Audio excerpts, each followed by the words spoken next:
Hello everyone. Welcome to your next practical, stability of differential relay. Here, we'll look at the working and applications of differential relays. Let's get started. Let's see what are the apparatus we need to do this practical. 2 current transformers, 1 variac, 3 ammeters, 3 rheostats. Do you know what is a relay? Come, let's see. Relays are electrically operated switches that open and close the circuits by receiving electrical signals from outside sources. Simple. Let's see the function of a protection relay in general. Senses any change in the signal it receives. The change may be current, voltage, or both. Then compares its magnitude against a preset value.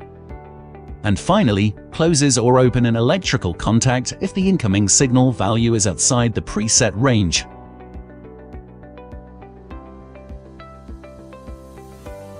Now, let's have a look at the principle of differential protection. Differential protection functions when the vector difference of 2 or more similar electrical quantities exceeds a predetermined value. In considering conventional relays, the method of connection of the relay in the circuit is of more concern. Overcurrent relay or overvoltage relay can function as a differential relay. Majority of the applications are current differential type. Now you have the basic understanding about the function of protection relay in general and the principle of differential protection.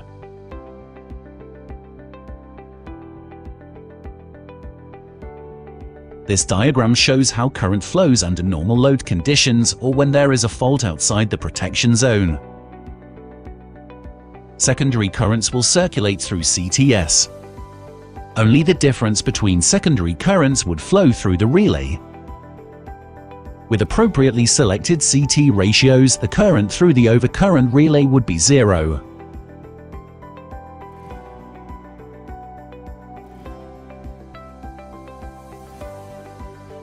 But when there is an internal fault, old current would flow towards the fault from both sides, and the sum of secondary currents would flow through the differential relay.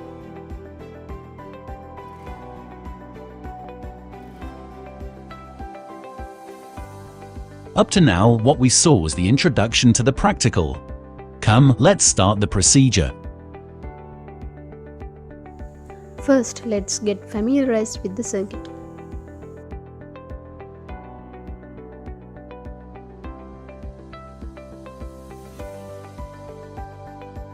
First, we have a variac in order to have a variant supply. Then this is the rheostat R1, which is 25 ohms and 10 amperes. This is ammeter A1. To measure the current through R1, we can select this according to the range given. These are the 2 current transformers we use, which have a primary to secondary ratio of 25:5 in both. This is the RP, which is 25 ohms and 2 amperes. Then we have RS with 100 ohms and 2 amperes. Then the ammeter A2 to measure the current through RP. Here we have selected the 1 ampere range. Finally, we have A3 to measure the current through RS, and we have selected the range as 0.15 ampere. First, let's look at the primary side of the circuit. We get a single phase supply to the variac through the distribution board. Resistor R1 is connected in series with the variac. Ammeter A1 is also connected in series with the resistor R1, and the primary side of the 2 current transformers, CT1 and CT2, are also connected in series. Next, we will move on to the secondary side of the circuit. These 2 terminals are the secondary side of the current transformers.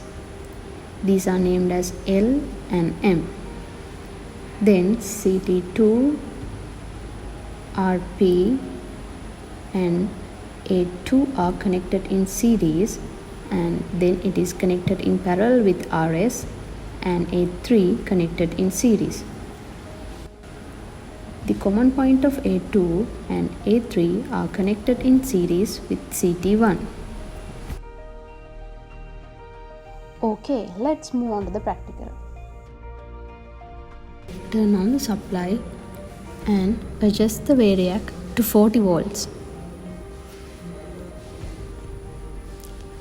Then adjust the resistance in rheostat R1 to get 5 amperes in A1. Here you can see the current is read as 5 amperes in A1. For the next part, we have to set the resistance of Rs at 0 ohm, keeping the current of A1 at 5 amperes. By varying the resistance of Rp from 0 ohm to 10 ohms in steps of 1 ohms, we take the reading of the ammeter A3. Here we have set the Rp resistance at 5 ohms. Let's take the reading of A3. As you can see, it is 55 milliamperes. These are the values we obtained for spill current when the pilot wire resistance is changed from 1 to 10 ohms. From this data, now you can plot the variation of spill current with pilot wire resistance.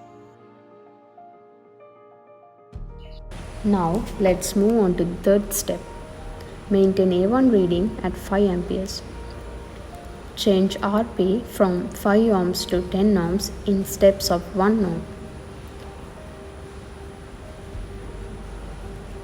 At each step, adjust Rs to keep A3 reading at 50 milliamperes. Use a multimeter to measure the resistance of Rs. Plot Rs against Rp. Here we have set Rp at 7 ohms and adjusted Rs resistance to maintain A3 at 50 milliamperes. As explained before, now we should measure the resistance of Rs using a multimeter.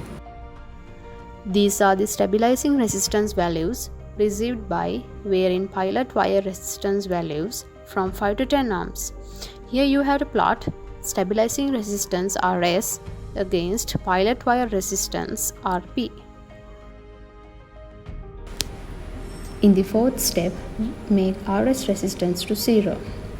Change Rp resistance from 5 to 10 ohms in steps of 1 ohm. At each step, we maintain relay current at 50 mA by adjusting R1 resistance, and we measure the primary current, which is A1, at each increment of Rp. Plot the variation of primary current with Rp. Here we have set Rp at 7 ohms and A3 is maintained at 50 mA by varying R1 resistance. Now we can check the A1 reading. These are the values we obtained for primary current when the pilot wire resistance is changed from 5 to 10 ohms.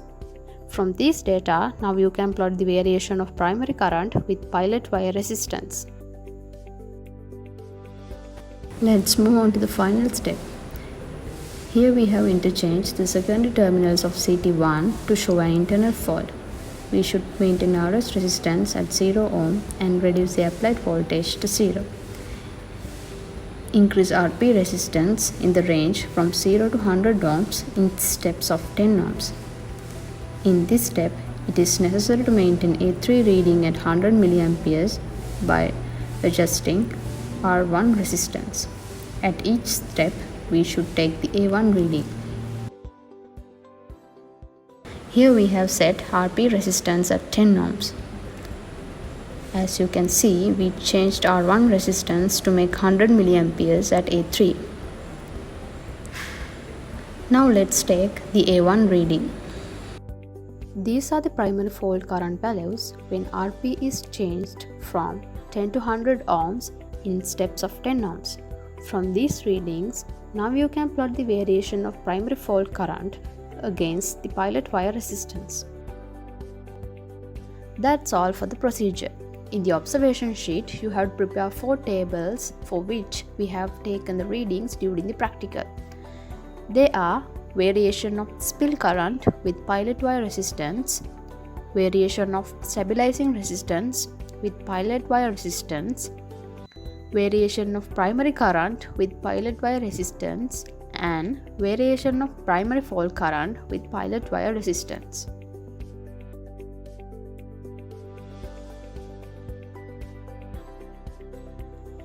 In the discussion, under the first part, you have to discuss the applications of differential relay as we discussed before in the theory part. Then, discuss the biasing of relay under the second part.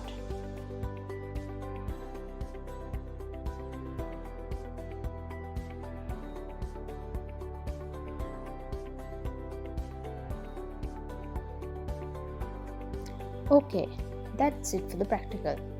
Hope you enjoyed. Thank you. Have a good day.